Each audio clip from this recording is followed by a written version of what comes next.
Yes. You see, I mean, science is supposedly all about questioning things and about discussing things. That's what they want to do. They encourage that. Yes. I mean, I heard Richard Dawkins say once that science is about contradictions. It's about investigating things critically, and I actually agree with him on that. But also, it's important in a science class to be able to challenge things. There's nothing wrong with learning the material, but like I said, just don't believe the material. It doesn't hurt to learn the evolution theory, but it does hurt to start believing in that.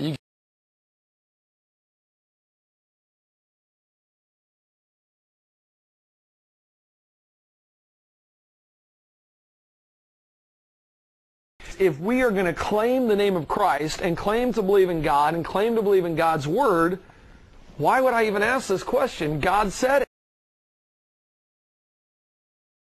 it. You're not trying to get evolution out, and I agree, that should not be necessarily our goal, to get evolution out of the classrooms. We just want to teach science in the classrooms, yes, real science, and be able to critique scientific theories.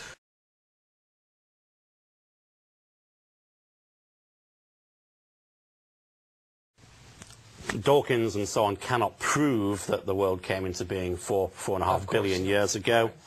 I can't prove scientifically that the world came into being when God created it 6,000 years ago, scientifically.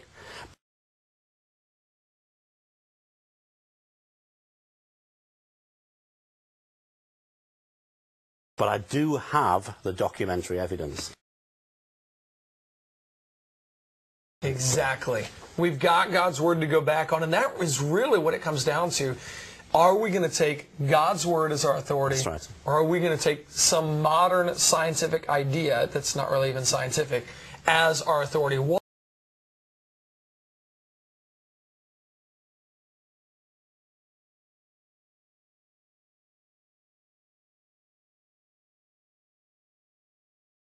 are we going to use there? I was listening to Professor Goldman, I believe was his name, from Lehigh University, and he did a whole series called Science Wars. And as I was going through that, he continued to show over and over that what they thought to be scientifically accurate in the 1700s, by the 1800s, 90% of what they thought was scientifically accurate was now disproven. Same from the 1800s to the 1900s. 90% of what they thought to be scientifically accurate then was now no longer scientifically accurate.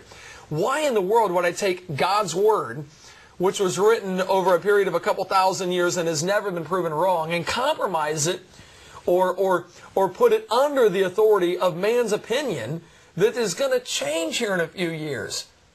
Evolution is a relatively somewhat new concept.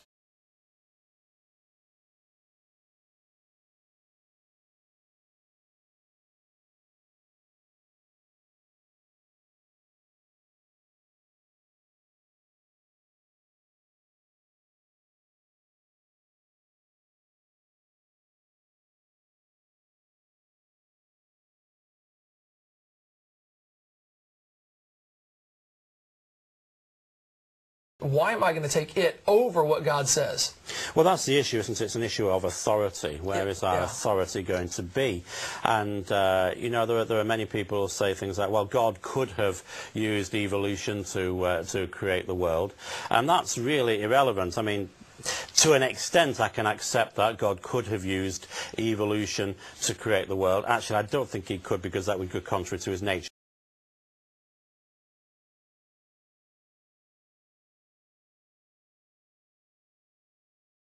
But even if we just say for a moment, God can do anything, therefore he could have created the world by evolution, that is not the issue. The issue is, how did he do it? Exactly. How did he say he did it?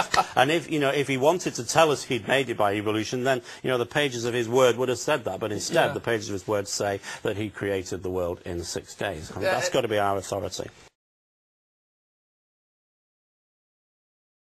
And if, you know, if he wanted to tell us he'd made it by evolution, then, you know, the pages of his word would have said that. But and if, you know, if he wanted to tell us he'd made it by evolution, then, you know, the pages of his word would have said that. But